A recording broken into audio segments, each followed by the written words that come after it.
Oh, just woke up. Hair's a mess, but it's okay. I got no one to impress, nowhere to be today. So I felt like making a video.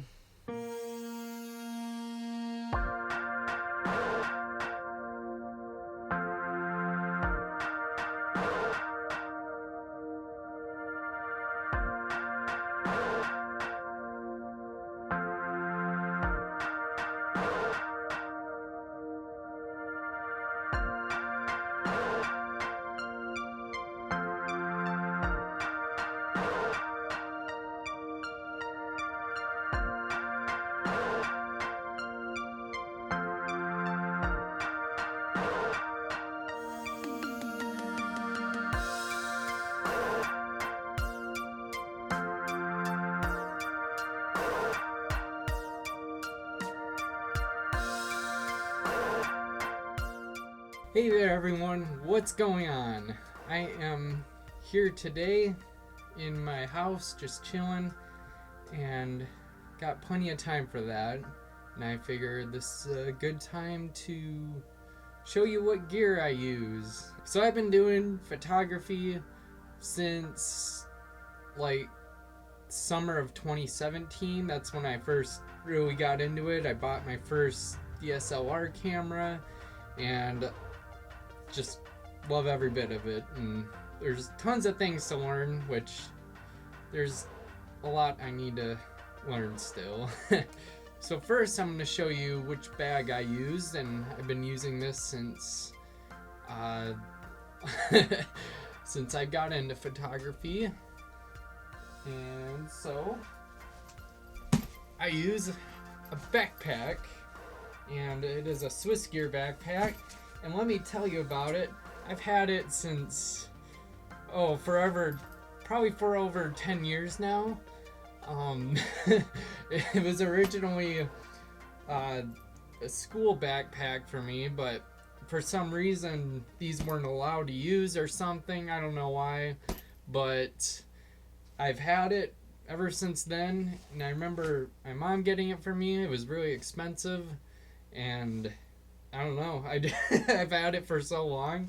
I just literally use it for putting all my camera stuff in, and I mean, it works. It may not be the most ideal photography bag, but I mean, it works. It's very durable and comfy and big. So what I do is I actually have a bag in my bag. It's the Nikon camera bag that came with my camera. And instead of just carrying this around, as far as going on big adventures and hikes and stuff, I would just put this in my backpack so it's easier to manage and still got all the goods in there. So I'm going to start by showing you this lens here. It is a 70 to 300 millimeter.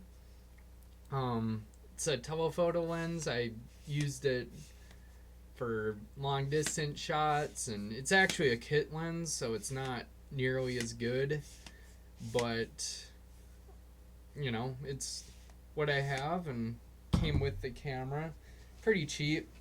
Got a little lens shield thingy, and I got some ND filters, which are pretty handy. I like to use them on my lenses, so it's kind of a protective cap also, not just for filtering things up.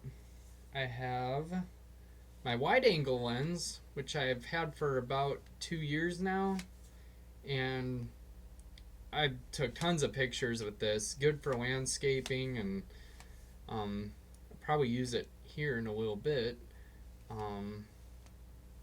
But you can see a lot with it. Actually, let me put it on right now. All right. So, as you can see, it looks a little bit different. Now you can see more of my messy room. um, and the lens I mainly use the most is my 18 to 35 Sigma. It's got a 1.8 aperture, which is awesome. It lets tons of light in, and it's super heavy. You wouldn't think so by looking at it, but it is got some weight to it. But it is super sharp. I love it, and I use it for landscapes, portraits, product, whatever. It's pretty good all around. Just one thing I wish it could zoom in maybe a little bit more. 18 to 35 isn't that much, but you know, it's if you want something better, you're paying higher price, and it's done me good so far. Just a little wish it was lighter, but anywho, we have my favorite lens here. This is the lens you cannot go without. It is my 24 to 105. It's super sharp, focuses like makes you focus, and it's got stabilization, and the best part about it is you drink it.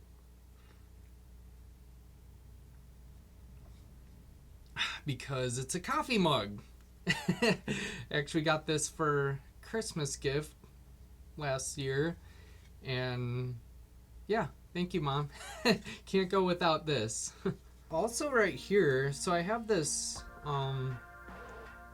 antique sort of camera. I got this, so this is an FE2 Nikon.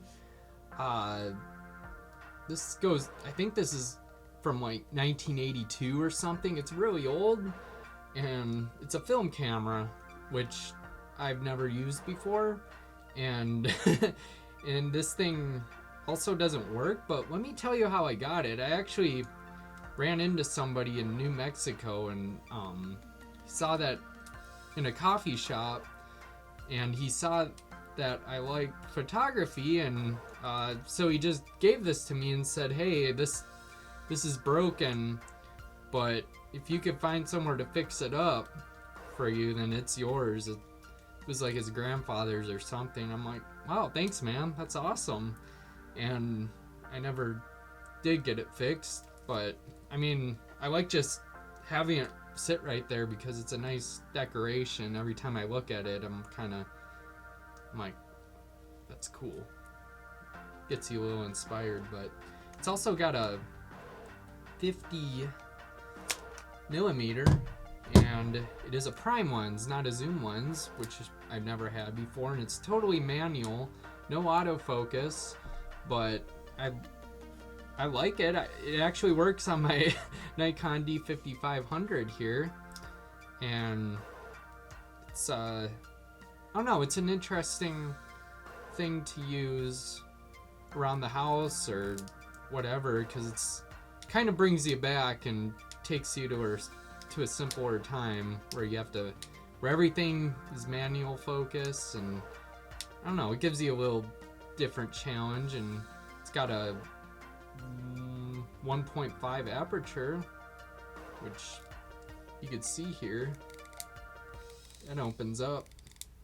And what I'm using to film my camera on is this Joby Gorilla Pod.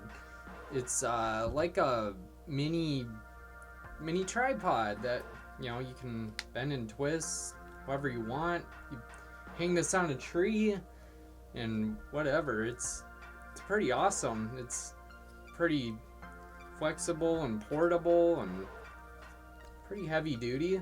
I haven't used it as much yet, but I plan on it this year whenever I get out more, but I really like it, and yeah, it's good to have. I recommend it. What else do we have in here? I got a camera strap, but nobody really uses that anymore. Got an extra battery, which is super handy to have. Always have your batteries charged, because that would suck. Wouldn't want to resort to using my phone, which I probably have to right now if I want to show you what camera I'm using. Alright, so finally here I have my main course, my Nikon D5500. It's first and only camera I've ever bought, and it was perfect for me. I love it. You know, obviously everyone wishes they could try a different camera eventually just to see what it's like, but this has been good for me. It still is good. Yeah, this camera takes nice video. I just wish it had a autofocus, or at least a better one. I know Canon has a lot better video quality, but this takes great pictures, which I mainly use it for, and might as well keep with it, and it saves you money too, rather than buying a new one. And here is my studio, per se. I use my laptop here to edit my videos and pictures. It works good. I use Adobe Lightroom for all my editing, and it's a really good program. I recommend it for anyone who's wanting to get into editing. And also over here is a backup drive. It's a 8 terabyte hard drive, basically.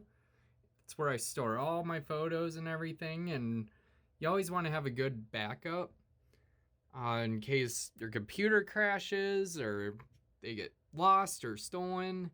And not only that, but you also want to back them up, all your photos up to the cloud, which I use Amazon Drive because I have Amazon Prime already, and you can store up to unlimited photos. It's really awesome. So always have multiple backup sources, because hard drives can fail and you never know. It's happened before and I don't want that again. So totally recommend just pay the money to back them up, because you can never replace photos. I eventually plan on getting new gear in the future. There's tons of good gear out there that it's just so expensive. And there's so much to try for so many different things. Stuff I have right now, it's good for what I use it for. And I think if I were to try something new, I'd like the Canon products. I really like how they look and feel, and you know, I feel like it would be cool to try. I feel like the gear you get should all invest in one brand rather than having a bunch of different ones, but it all depends. Everybody's different that way. All in all, no matter what gear you use, it all comes down to the photos you take and the quality of them, and it's all about the photographer, and gear's just a bonus. It's gets you that next step, but I don't know, it's all good though. Alright, so that was just a little video of what stuff I use, and hope you enjoyed it. Something a little bit different, and I hope everything out there gets better and you get back out to shooting more, and just kind of have to wait it out, and until then just find things to do inside, which I'm doing here. So have to keep on making those crispy captures. Right, I guess we will see you around.